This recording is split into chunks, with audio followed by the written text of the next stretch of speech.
Hello and welcome to Photography Korea. In this episode, we're going to go to the Jeonju Hanok Village. We're going to go around the edges of it and look at the bigger buildings and just get a feel of the atmosphere. In a future episode, we're going to go more inside the village and see some of the more traditional houses. And after this, we're going to go to the new Seaway.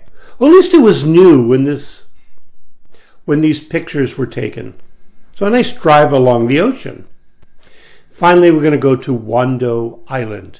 Just a short day trip. Just a short couple of pictures. It's an island that's just busy enough. Got enough restaurants, enough stuff to do without being too crazy and busy. So kind of middle busy.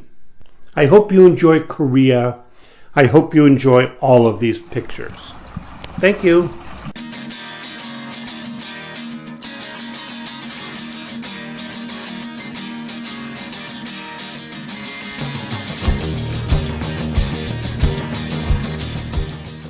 So these first group of pictures came from the Jeonju Folk Village. So we went here actually on New Year's Day. So that's why there's snow on the ground. So this first picture that's where we had our tea. That shows one of the old wheels of how they used to develop power. So it's an old water wheel. So then we just go through some of the buildings from this folk village. So they're very authentic buildings. Although there is a lot of touristy kind of places, there's also a lot of people there. You really get a sense of what a folk village feels like. Just beautiful buildings everywhere. So this next picture was a picture of King Seonjong. I believe that's his picture. And as this stone placard says, King Seonjong was 1874 through 1926 as the 27th king in the Joseon dynasty. 1907 to 1910, King Seonjong was the last ruler of the Joseon dynasty, which ended with a Japanese occupation in 1910.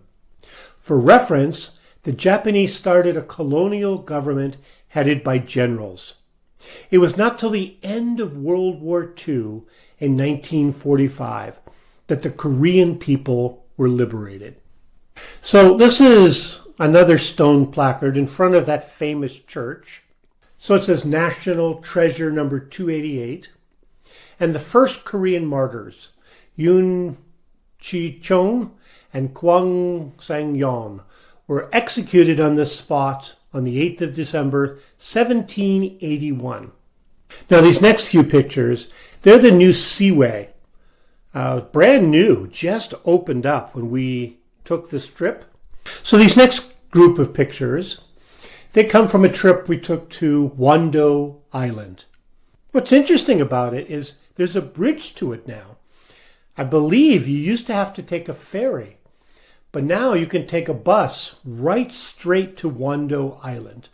So it's one of my favorite little small islands in Korea. So as we're coming up to the beach, we saw this interesting truck. This is the way they deliver fish. So those are all tanks full of fresh fish.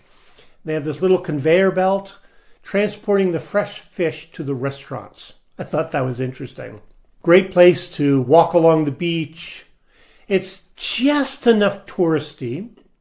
And by that, I mean just enough restaurants and interesting things. You can get some great chicken there on the beach, but not too built up. And you can see from these few views of the beach, there's a lot of flotation devices. You can rent some umbrellas to get out of the sun. So again, it's just enough built up that there's plenty to do. There's enough amenities to keep you happy, but not too built up so it feels overwhelming. This picture just shows there's just churches everywhere in Korea. So this is, a little tiny shopping center, local shopping center, little church steeple just showing up above the shops. And you just see these everywhere. I hope you enjoyed this random tour.